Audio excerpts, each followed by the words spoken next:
What's up mga kasaltik? Yeah, this is me. Are you ready? Are you ready? Are you ready? Yeah, so this is for collectives. Kamusta kayo dyan mga kasaltik? Ako to si Madam P. At ito ang ating general love reading for collectives. Ay, collective to, alam mo naman yun ha. Pwedeng hindi ka makarelate, pwedeng makarelate ka. Pero kung hindi ka makarelate, huwag tayong iyak-iyakan dyan, huwag tayong malungkot. Kasi next time, pwede makuha ko yung energy mo. Pero kung makarelate ka, di ba? Ibig sabihin, nakuha ko yung energy mo, salamat.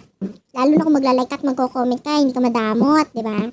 At sa mga hindi pa nakasubscribe dyan, napakadaling pindutin ang subscribe button, baka naman, di ba?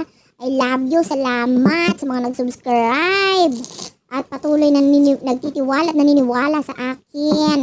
Maraming salamat sa inyo. Kung gusto mo ng personal reading, meron tayo dyan, ha? Jean Clemente Palmes. Search mo na lang sa Facebook. So, let's do collectives. Ano to?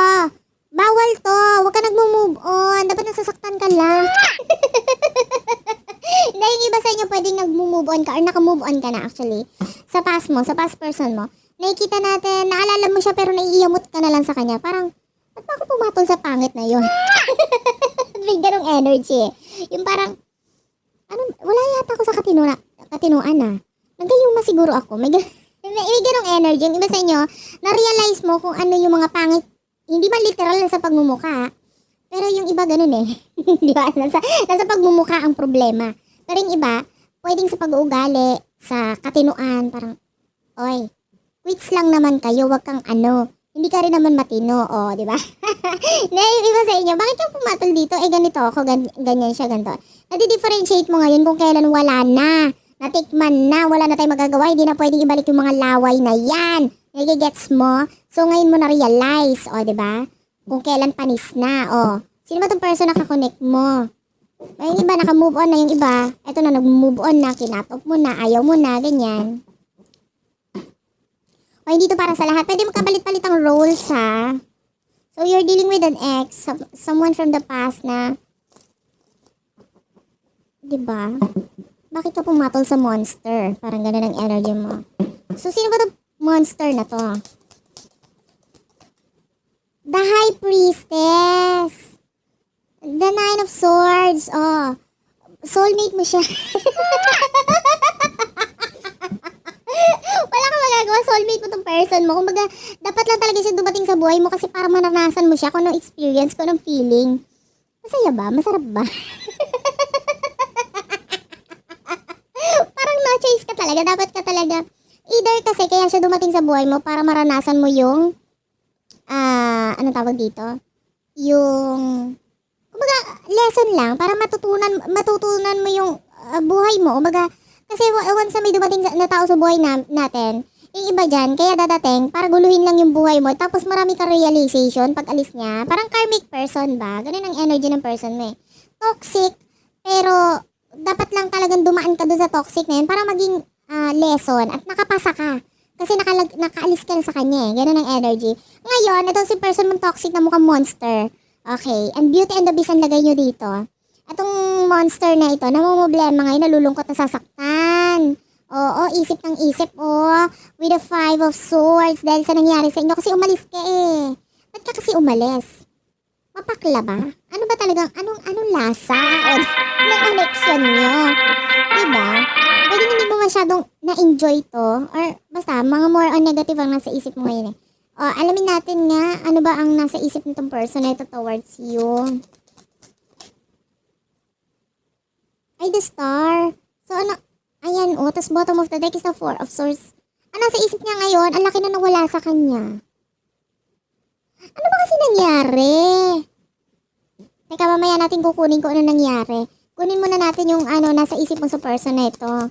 Pangarap ka pa rin niya hanggang ngayon, O talagang iniwan mo yung person mo kasi na-realize mo kung anong halaga mo with the Empress. Bakit ganun? Huwag kang ganyan.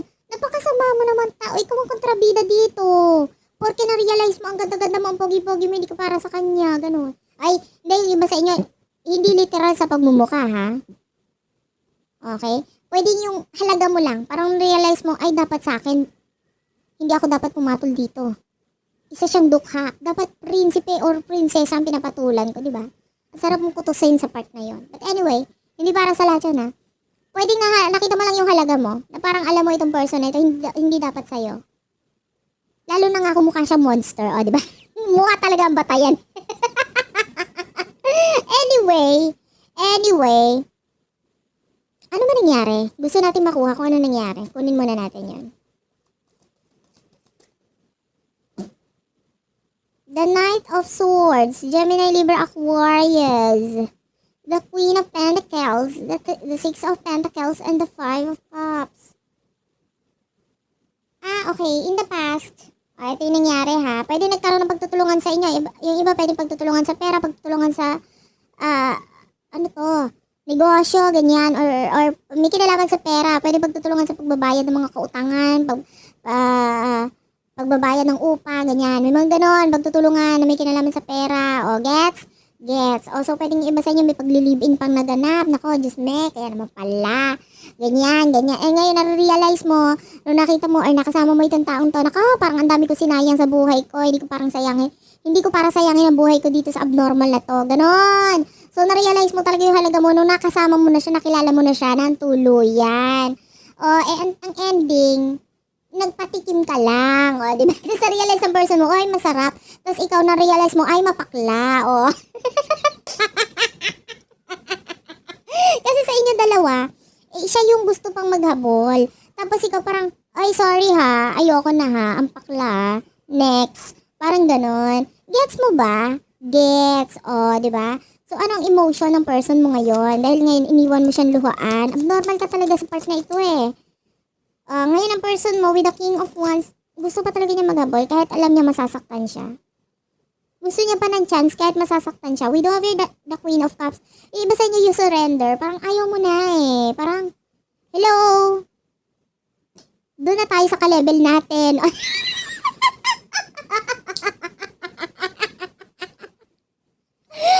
Alam mo yung gusto ko yung kamalditahan mo sa part na ito. Parang gusto kitang i-congratulate. You're the best, you know, Maldita of the month. I love it. Diba?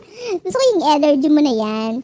Pero yung iba kasi sa inyo, naka-move on ka na. Para hello, para bumalik pa ako sa'yo, okay na ako. Ganun ang energy. At saka hindi na ako pwedeng bumalik dyan. Yung iba sa inyo, kung may pag-live-in na naganap eh.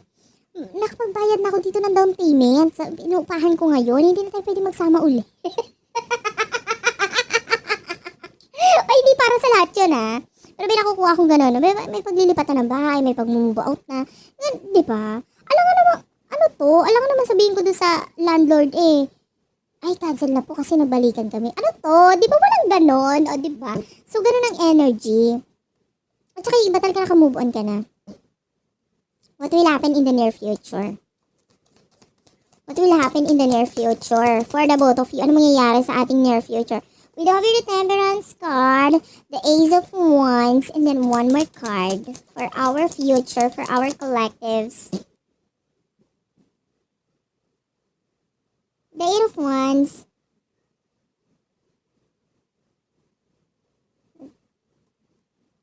Ito ha. Kung gusto mo lumab life, matulog ka lang muna. Wala tayong nakikitang future for the love. In the near future for you. Wala. Nakikita natin ito person na to in the future, naghihintay pa rin. Okay? Wala naman siyang hihintayin eh, di ba? Pinutol mo na yung connection at yung tulay ninyong dalawa. So, ano pang hintayin niya? Nga, di ba? And then ikaw naman with the Ace of Wands, I feel like may mga bagong opportunity na dadating sa'yo. Ano to? Teka lang, may nakikita ako. What's with the Ace of Wands?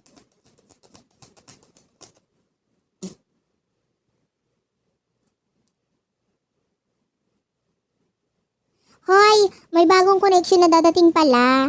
Pero pwedeng makapagpataas ng kilay mo. Gets mo? Yung parang makapagpataas ng isang kilay mo itong person na ito.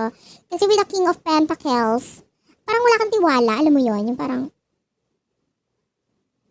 pwede kasing dito sa person mo, sa past person mo, nasubukan mo na magtiwala agad eh. Ibinigay mo naman agad lahat eh, no? Bumuka ka naman agad eh. Ayaw mo na maulit yon. Kaya nga, di ba, natuto ka na. Natuto ka na alamin muna kung monster o hindi. Parang ganon. And then this next person na nakikita natin, possible na taasan mo ng kilay ito. Hindi ko nakikita pinapansin mo eh. Maybe, yeah, with the 8 of Wands, maybe ang concentration mo in the near future is family, ganyan. At saka ayaw mo na muna ng monster, my gosh. Ano pa? Anong advice sa'yo? Sige, bigyan na nga kita ng advice. Kuha tayo ng advice. For guys, angel, guys. Bigyan naman natin ng advice to. Yeah, you need to walk away. I love it. The 8 of Cups is here. Oh, kailangan mong mag-walk away. We do have here the Knight of Swords. Chase your dreams. Yung iba sa inyo, mag-travel ka muna. Oh, we do have here the Death card. Cancel. I-cancel mo na tong person na to. Kumbaga, X na siya sa buhay mo, the Death card, di ba? Tapos tapusin mo na yan. And, regarding sa person, wala naman tayo nakikita. May mga new person talaga dadating, hindi natin maiwasan yan. Maganda ka eh. Anong gagawin natin? Alangan naman sabihin ko magpapangit ka. Hindi ko naman pwedeng gawing advice yon, di ba? So thank you for watching. I love you all. And babush.